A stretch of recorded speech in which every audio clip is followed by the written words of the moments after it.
दोस्तों, आप देख रहे हैं यूट्यूब चैनल कॉमिक्स।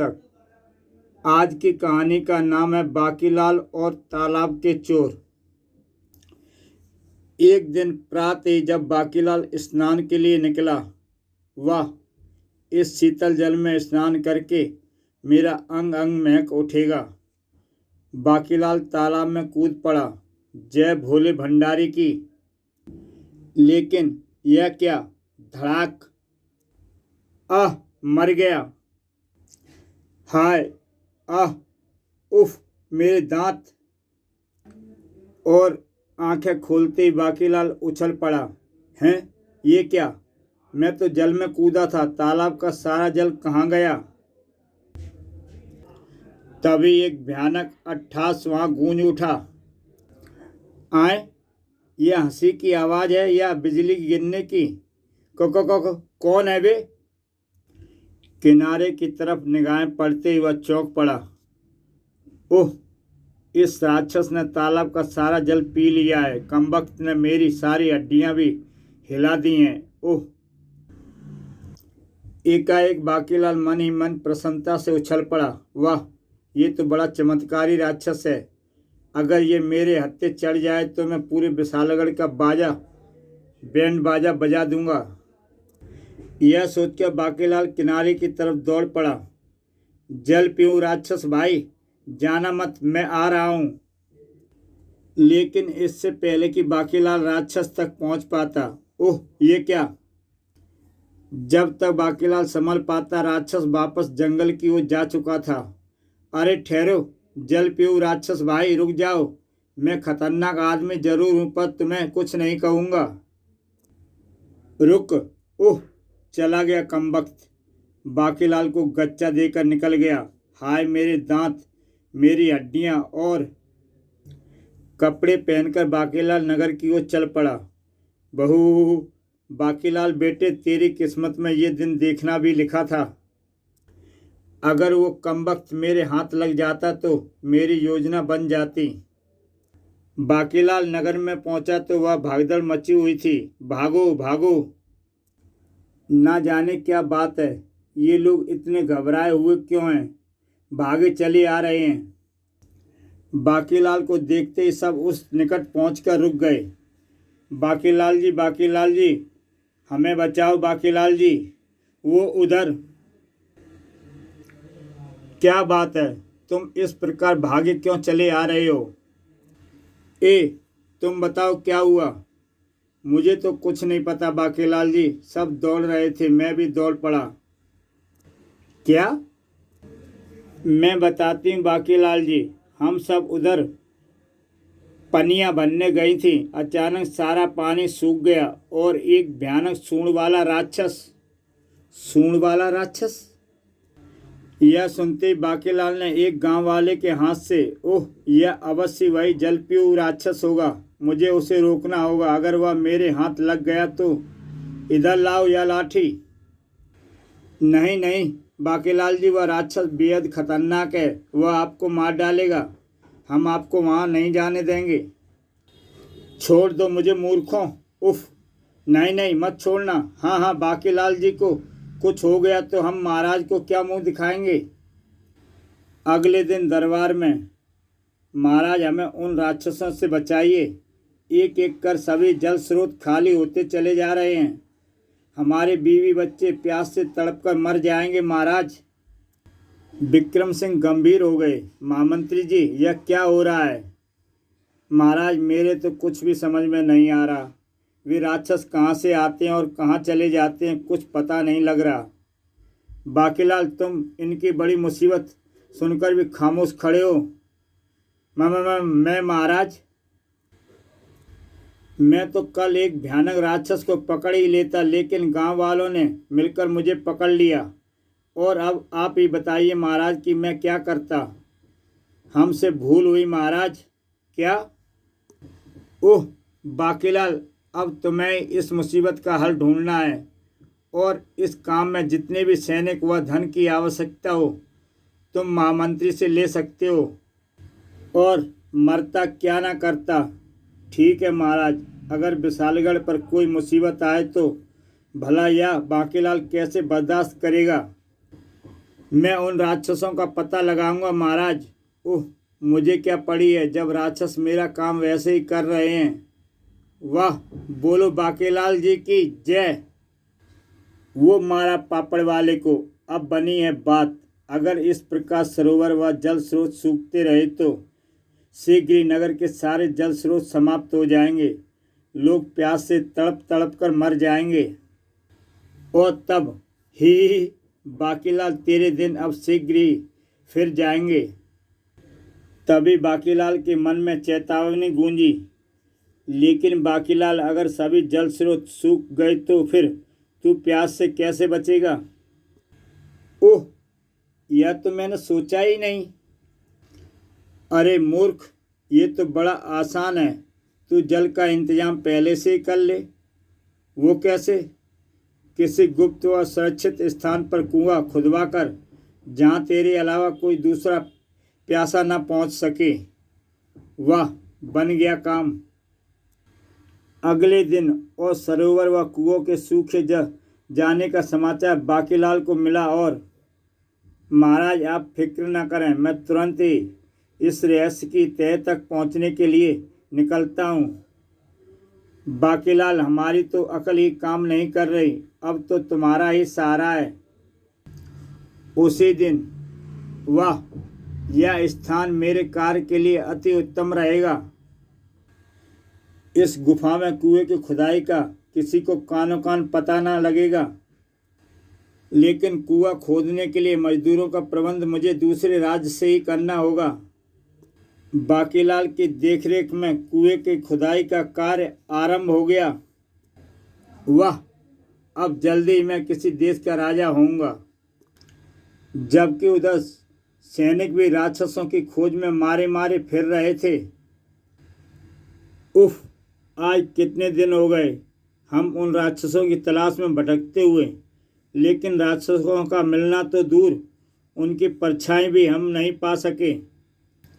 लगता है मित्रों की विशालगढ़ पर कोई भयानक विपत्ति आने वाली है। जल के बिना जीवन छिन्न भिन्न हो जाएगा। एकाएक एक सैनिक चौंक पड़ा। अरे, ये तो हमारे बाकीलाल जी हैं, जो आजकल उन्हीं राक्षसों की तलाश में निकले हुए हैं। लेकिन ये यहाँ अवश्य कोई रहस्य है। बाकीलाल जी के साथ मजदूर उस गुफा में क्यों निकले हैं। चुपचाप देखते रहो।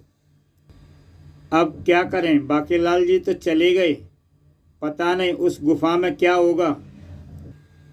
क्यों ना वहाँ चलकर देखा जाए। ठीक है।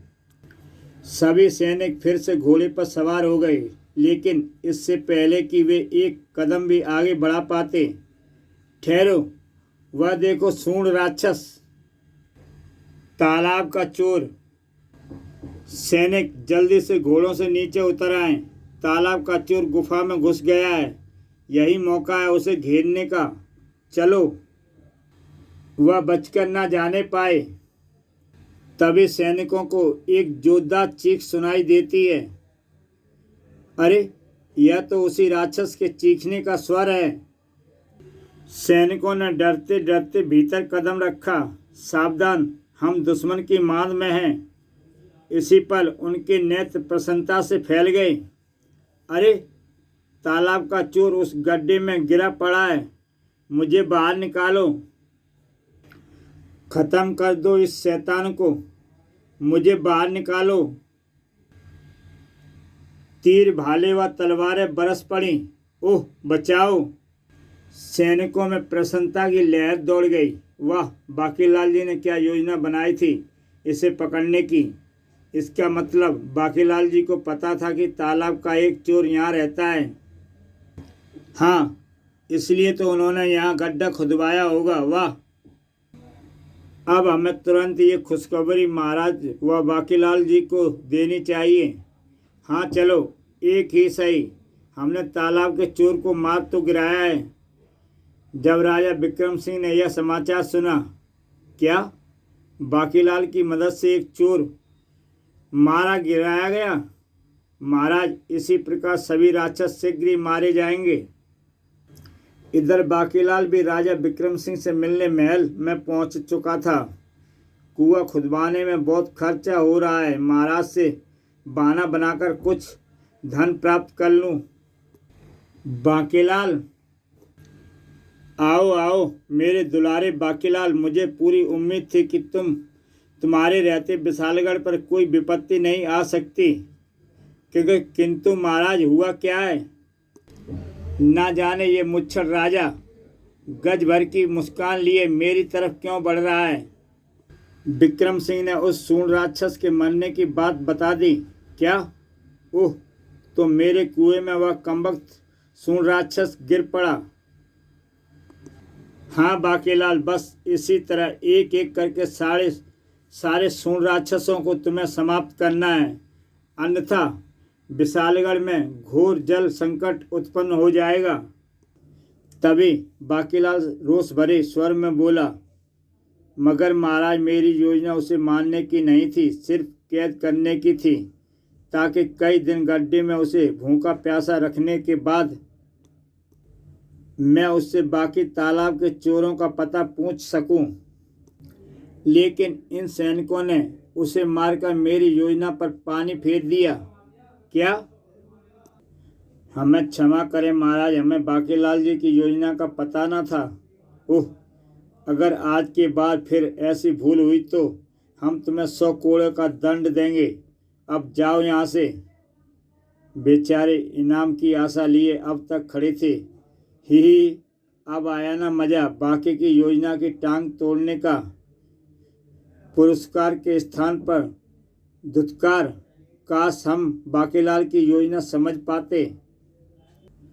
महाराज, अब नए सिरे से योजना बनानी होगी और उसके लिए अब और अधिक धन की आवश्यकता है।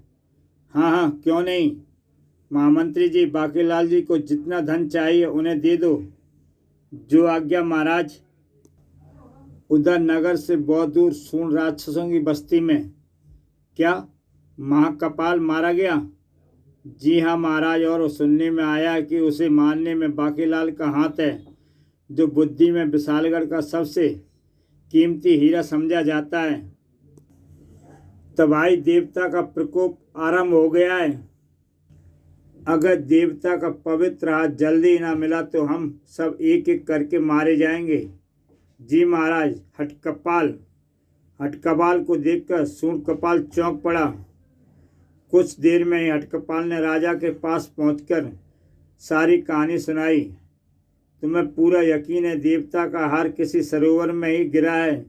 हाँ महाराज, मैंने उस राक्षस रूपी जादूगर ने तुम्बा का लगातार पीछा किया था, जो हार चोंच में दबाकर उड़ गई थी। हा हा हा, इस तिलस्मी हार की बदौलत मैं बेहद शक्तिशाली बन जाऊंगी और फिर सूंड राक्षसों पर विजय पाऊंगी। मुझे इस राक्षसी को मार गिराना होगा। फिर अब जैसे ही वह इस पत्थर के निकट से गुजरेगी, फिर जैसे जादूगर ने मेरे पास से गुजरी, मैंने उसके पांव पकड़ लिए। हा हा, अब तू मेरे हाथों से बचकर नहीं जा सकती दुष्ट। ओह धोखा। अगले ही क्षण जादूगर ने मुझे भी ले उड़ी। ओह, यह ऐसे मेरा पीछा नहीं छोड़ेगा, मुझे कुछ करना होगा। यह सोचते ही उसने उड़ते हुए मेरी आंखों पर अपनी जादुई शक्ति से प्रहार किया। ओह दुष्टा, तूने मुझे अंधा कर दिया। विशालगढ़ के ऊपर से उड़कर जाती जादूगरनी की दृष्टि एक सरोवर पर पड़ी। इस सरोवर में हार को डाल देती हूँ, फिर इसे सूंड राक्षस से पीछा छुड़ाकर सरोवर से हार निकाल लूंगी। आखिर जादूगर ने तुम्बा को नीचे उतरना पड़ा। नीचे उतरते ही वह असली रूप में आ गई। अब तू नहीं बचेगी। तूने मुझे अंधा किया है और देवता का पवित्र हार चोरी किया है, लेकिन तुम्हें देवता का वह हार कभी नहीं मिलेगा, क्योंकि मैंने उसे एक सरोवर में गिरा दिया है। और फिर दोनों में युद्ध प्रारंभ हो गया, लेकिन मैंने उसकी गर्दन मरोड़ डाली। उसे मार डाला। महाराज, उसने मरने से पहले उस हार को सरोवर में गिराने की बात कही थी और हम उस समय विशालगढ़ के ऊपर से गुजरे थे। ओह, इसका मतलब वह हार विशालगढ़ के किसी सरोवर में गिराया है। अगर वह हार शीघ्र न मिला तो देवता का श्राप हम सबको तबाह कर देगा। सेनापति विकराल, विशालगढ़ के सभी सरोवरों को सुखाकर उस हार की तलाश करो। किसी न किसी सरोवर में वह हार अवश्य मिलेगा। लेकिन गुस्ताखी माफ हो महाराज, अगर हम बाकीलाल को डरा धमका कर हार ढूंढने का कार्य सौंप दें तो वही अपनी जान बचाने के लिए हमारा काम अवश्य कर देगा। ओह, तब तो यह कार्य हम स्वयं करेंगे। और फिर विशालगढ़ में सूर्ण राक्षसों का आतंक फैल गया। भागो सूर्ण राक्षस, सारा सरोवर खाली हो गया। भागो वरना हम भी मारे जाएंगे। शीघ्र ही। आह, प्यास से मेरा कंठ सूखा जा रहा है। माँ, पानी पानी पानी। बिन पानी के तबाही मच गई थी। पानी कहाँ से आए? नगर के सारे जल स्रोत तो सूख चुके हैं। लगता है हम सब प्यास से तड़प तड़प कर मर जाएंगे। जबकि महल में विक्रम सिंह बेचैनी की मुद्रा में हाथ पर हाथ बांधे चहलकदमी कर रहे थे। महाराज, अब इस प्रकार चहलकदमी करने से काम नहीं चलेगा। प्रजा प्यास से तड़प रही है। आप ही बताएं कि क्या करें। सहसा कुछ सोचते हुए विक्रम सिंह बोले, महामंत्री, महल के कुओं से जल भरकर प्यासों की प्यास बुझाओ। एक भी नागरिक प्यास से न मरने पाए। किंतु महाराज, इस प्रकार तो शीघ्र ही महल के कुएं भी सूख जाएंगे और प्रजा प्यासी तो हो, राज्य के सारे जल स्रोत से भी राजा की प्यास नहीं बुझ सकती। आप हमारी बिल्कुल फिक्र मत न करें महामंत्री। धर्म सिंह जैसे हम कहते हैं वैसा ही करो। जो आज्ञा महाराज। उफ, ये बाकीलाल भी ना जाने कहाँ गायब हो गया। कहीं वह किसी संकट में न फंस गया हो। महल के कुओं से जल निकालकर नागरिकों को बांटा जाने लगा। जी भरकर पियो, हमारे राज्य में प्यास से कोई नहीं मरेगा। पानी पानी। उधर बाकीलाल, विशालगढ़ में घोर जल संकट उत्पन्न हो गया है और बाकीलाल क्यों प्यास से मरेगा? चल बेटा बाके, दूसरे राज्य को जब संकट टल जाएगा तो लौट लियो। आह, काश मेरे कुएं वाली योजना बेकार ना जाती तो मैं विशालगढ़ के लोगों के मरने का इंतजार भी कर लेता। पर अब तो नगर छोड़ देने में ही भलाई है। इसी क्षण चौंक पड़ा बाकीलाल। अरे, मेरी आंखें कहीं धोखा तो नहीं खा रही? देवता का हार आज भी नहीं मिला, किंतु हम भी हार ढूंढ कर रहेंगे, चाहे उसके लिए पूरी धरती को जल रहित क्यों न करना पड़े। देखते ही देखते बाकीलाल के सारे सूर्ण राक्षस वृक्षों के पीछे चले गए। बाकीलाल आगे बढ़ा और अरे, यह तो मैं राक्षसों की बस्ती में आ पहुंचा हूं।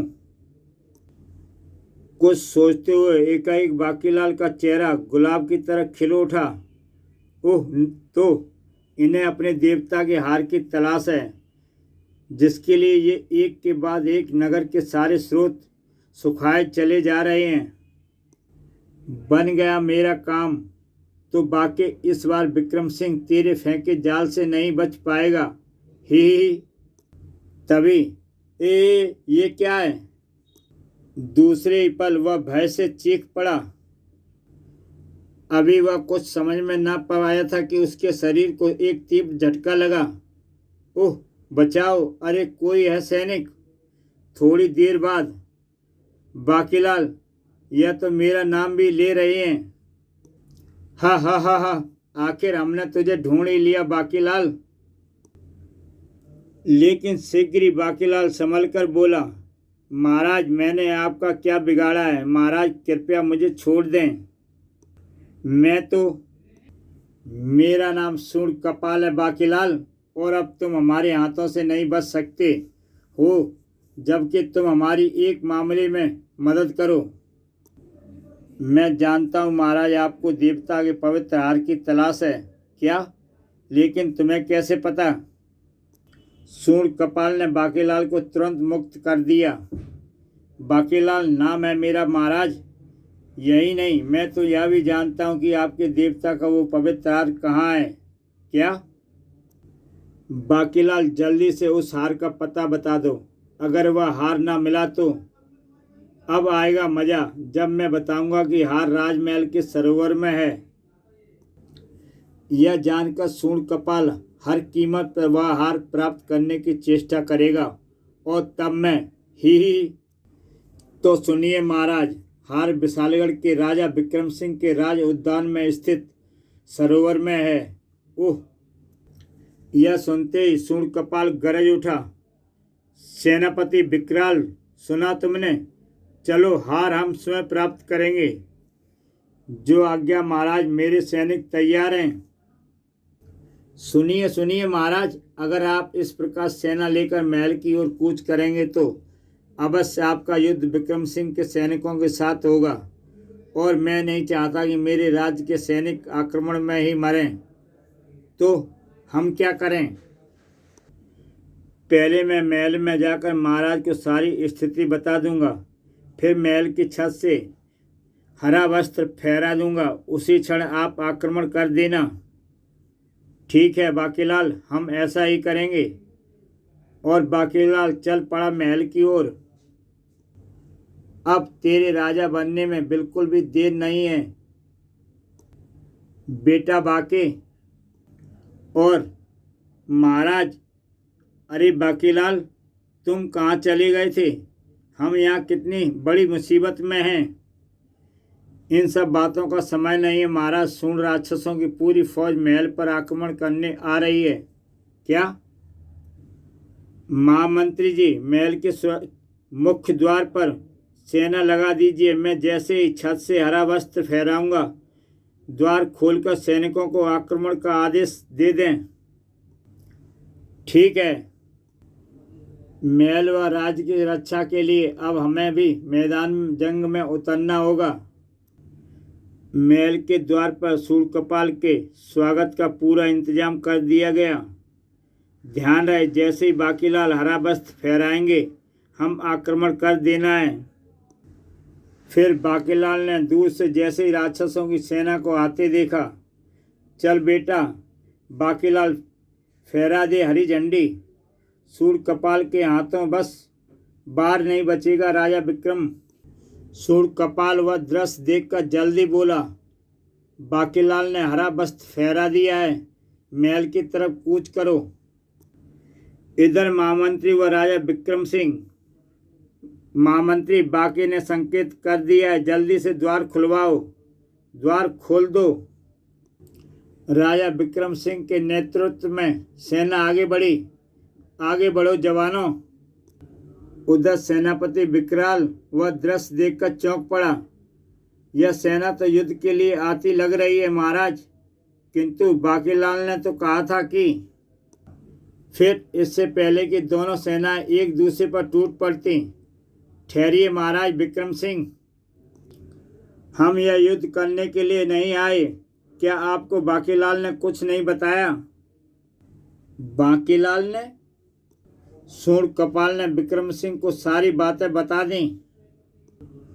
ओह, यह बात है, किंतु बाकीलाल ने हमसे झूठ क्यों बोला? अगर ये युद्ध आरंभ हो जाता तो जान माल का कितना नुकसान होता। हाँ महाराज, इसमें अवश्य बाकी की कोई शरारत है। सेनापति, बाकीलाल को तुरंत यहाँ लाओ। जी महाराज। उधर युद्ध प्रारंभ होते ही बाकीलाल वहां से भाग खड़ा हुआ। मुझे भाग निकलना चाहिए। जब सूर्ण राक्षसों की सेना राजा विक्रम सिंह और सारे सैनिकों को मार डालेगी, तभी यहाँ आऊँगा।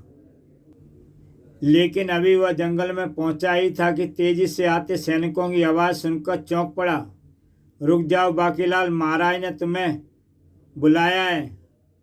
मारे गए, आज तेरी जान की खैर नहीं। बाकी लगता है भागने का भी समय नहीं है। जल्दी से इस नाव में छिप जाता हूँ। अरे! और हड़बड़ी में बाकी जा गिरा पानी में। आह! मैं गिरा। कुछ ही देर में महाराज विक्रम सिंह और सूर्यकपाल आदि सभी उस सरोवर के किनारे पहुंच गए। उन्हें देखते ही सैनिक ने कहा, महाराज बाकीलाल जी इस सरोवर में कूद गए हैं। मैं अभी इस सरोवर का जल पीकर खाली कर देता हूँ। उधर सरोवर के ताल की ओर बढ़ता हुआ बाकीलाल चौंक पड़ा। अरे यह क्या चमक रहा है? सरोवर के ताल पर तल यानी जल के नीचे गहराई वाली जगह। उधर सूर्ण राक्षस सेनापति विकराल ने सरोवर का पानी पीना शुरू कर दिया।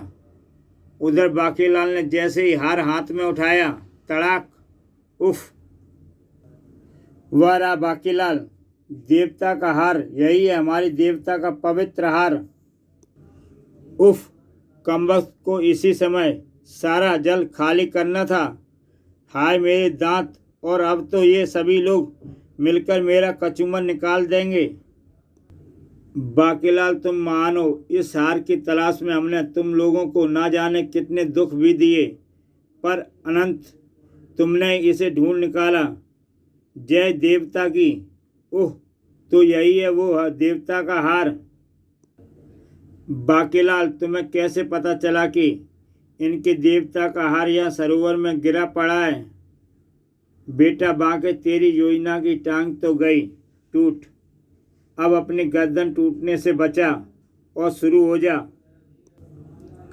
महाराज एक दिन स्नान करते समय मैंने उसे सरोवर में पड़े देखा था, लेकिन पराई वस्तु को मैं कैसे हाथ लगाता सोचा कि बाद में आपको बता दूंगा, लेकिन फिर मुझे इस बात का ध्यान नहीं रहा।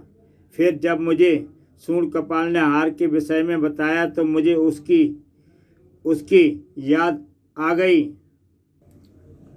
वाह महाराज विक्रम सिंह, बाकीलाल सचमुच विशालगढ़ का सबसे कीमती हीरा है और मुझे जल संकट के कारण हुई आपकी तकलीफ़ों के लिए बेहद अफसोस है महाराज।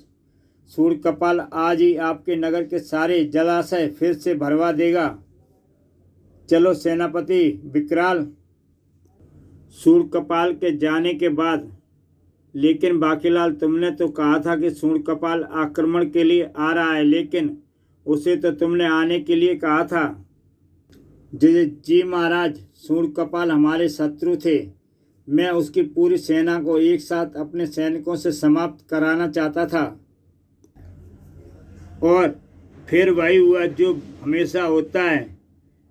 मेरा प्यारा बाकीलाल, मैं मूर्ख अज्ञानी तो तुझे गलत समझ बैठा था रे। बेटा विक्रम सिंह, मेरी योजना की टांग भले ही टूट गई हो, लेकिन तेरी इस मूंछों की कसम, एक दिन मैं विशालगढ़ का राजा बनकर रहूंगा। और नगर के सारे जलाशय फिर से भर गए, जन संकट टल गया और बेचारे बाकीलाल का तो रो रो कर बुरा ही हाल था। दोस्तों, इसी के साथ ये कहानी समाप्त हुई। तो दोस्तों, कल फिर मिलता हूँ एक नई कहानी के साथ। कहानी अच्छी लगी हो तो मेरा YouTube चैनल सब्सक्राइब करें और देखें एक से एक बेहतरीन कहानियाँ।